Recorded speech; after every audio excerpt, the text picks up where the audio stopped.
Hey you cool cats and kittens. What we're going to do on this video is I'm just going to give you a review of all the things that you're supposed to be working on, and then I'm going to show you some examples of artwork that some of your peers have done.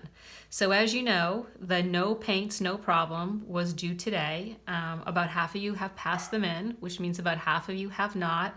There have been some really, really good ones, some really creative ones, some really funny ones. I will show you a couple that people have done, your peers have done, and if I don't show yours, it's not because it wasn't as good or wasn't as funny or amusing. It's just that some of the photos I'm having an easier time pulling them out of the documents and getting them to print, and others I'm not having as much success doing that. Okay, so you should be done this or almost done this. The next thing that you're going to be working on is the abstract painting, and that's the one that we started in class with the tissue paper collage. And in this one, we're trying to make something, we're taking a photograph that you find to be quite lovely and beautiful, and we're creating a painting that is even more lovely and more beautiful.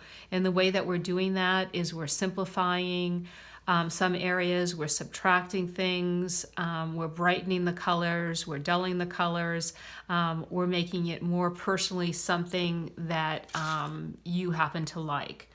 All right, and a few people have passed these in, but most of you have not. They're not due quite yet anyways. And then the third painting is the painting based on an artist. It actually is in two parts, and this is one that I talked to you about also before we left school.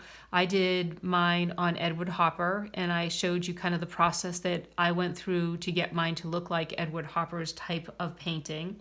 So there's a little bit of art history in it. So there's a paper that you fill out about the artist that you're going to do the painting based on, and you're going to turn that in, and then you're also going to turn the painting in as well.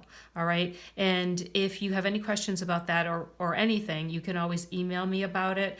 But a couple people had a hard time picking an artist, and if you have a really hard time picking an artist, I'll give you a couple that you can look up, and you can decide whether or not that would be a good person for you to do a painting in that type of style.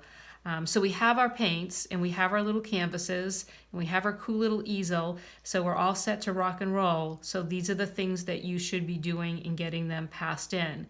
And I would say with the abstract and the painting based on an artist, I would say probably by the end of the second week of May would be a great time to have them done and passed in, and that will leave us with the enlargement, which we haven't even started. I only touched on it on the video that I did last time. And that will mean you only have one more painting to do, and then your final exam before the end of the semester. So I think that's totally doable. So just try to stay on track with those things. All right, so let me show you some things that kids have done. And I did post this on one part of Google Classroom, but if you don't know it's there, then you wouldn't think to look for it. This is really, really beautiful. So as you can tell, it's Erin, and Erin's artist was Margaret Keane.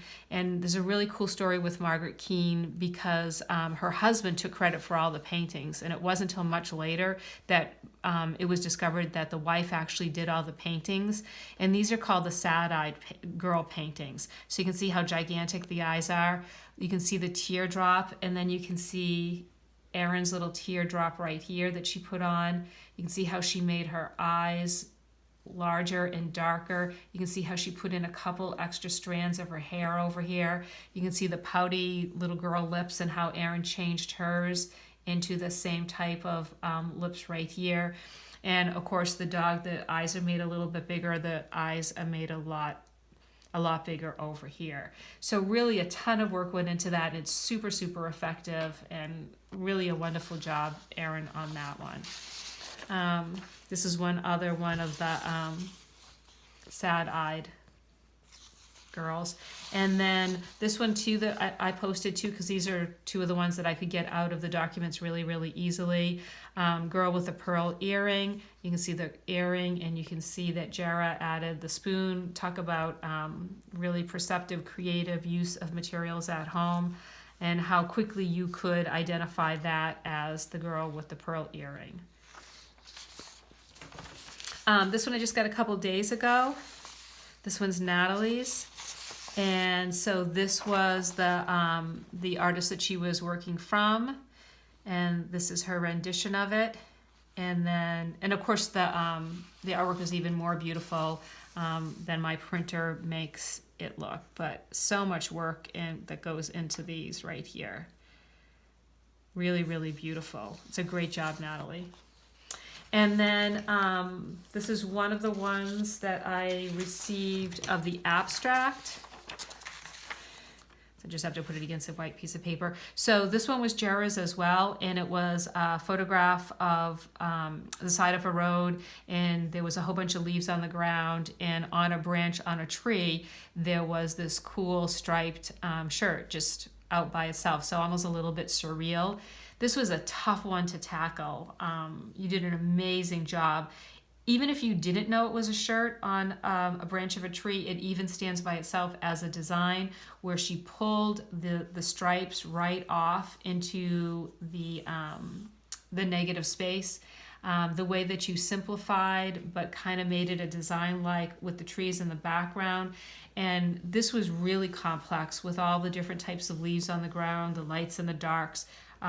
Really, really a work of art. So the pieces that I'm getting from all of you are all really nice. It's just that you got to make sure that you stay on top of it. Painting class, you can't finish a painting in 10 or 15 minutes or 2 hours or 3 hours. Everything takes a lot of time. So just make sure that you put aside that time to work on your artwork as you move along. Teachers are asked to not give too much work, and I know that that's not true. Not everybody's following that. But try to make sure that you put aside your time to get some quality work, and also a little break for yourself when you're trying to work with other materials. It just helps if you have a little bit of art or me time as well.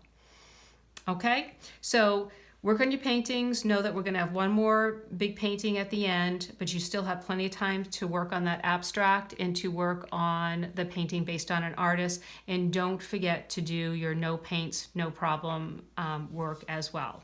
Okay, take care, and I'll talk to you sometime this week.